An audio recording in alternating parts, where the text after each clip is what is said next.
हरे कृष्णा, राधे राधे। आज हम आपको हरतालिका तीज की कथा सुनाएंगे। हरतालिका तीज का व्रत भाद्रपद की मास की शुक्ल पक्ष की तृतीया को किया जाता है। इस दिन शंकर पार्वती जी की बालू की मूर्ति बनाकर पूजन किया जाता है। सुंदर वस्त्रों, कदली स्तंभों से ग्रह को सजाकर नाना प्रकार के मंगल गीतों से रात्रि जागरण करना चाहिए। इस व्रत को करने वाली स्त्रियां पार्वती के समान सुखपूर्वक पति रमण करके शिवलोक को जाती हैं। कथा। इस व्रत के महात्म्य की कथा भगवान शंकर ने पार्वती को उनके पूर्व जन्म का स्मरण कराने हेतु इस प्रकार कही थी। एक बार तुमने हिमालय पर गंगा तट पर अपनी बाल्यावस्था में 12 वर्ष की आयु में अधोमुखी होकर घोर तप किया था। तुम्हारी कठोर तपस्या को देखकर तुम्हारे पिता को बड़ा क्लेश होता था।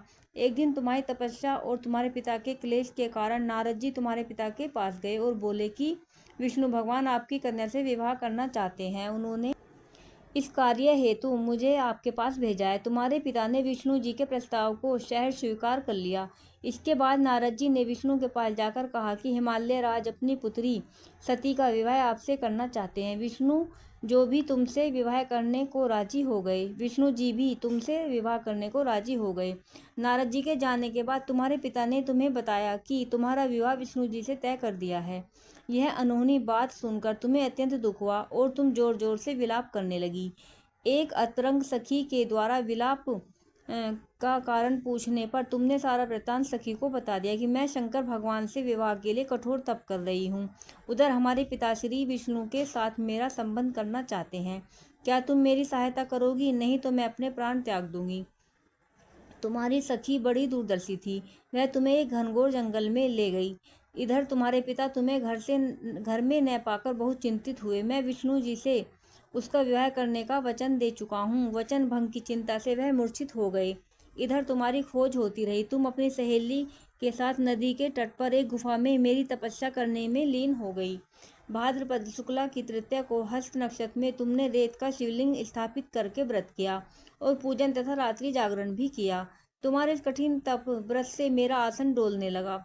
मेरी समाधि टूट गई। मैं तुरंत तुम्हारे पास पहुंचा हूँ और वर मांगने का आदेश दिया। तुम्हारी मांग तथा इच्छानुसार तुम्हें मुझे अर्धांगिनी के रूप में स्वीकार करना पड़ा।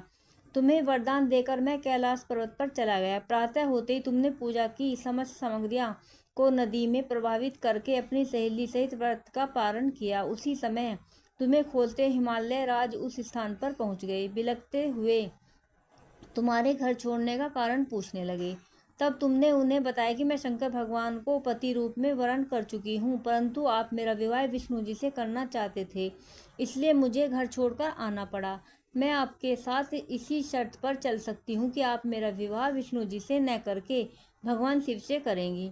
गिरिराज तुम्हारी बात मान गए और शास्त्रोक्त विधि द्वारा हम दोनों का विवाह के बंधन में बांध दिया।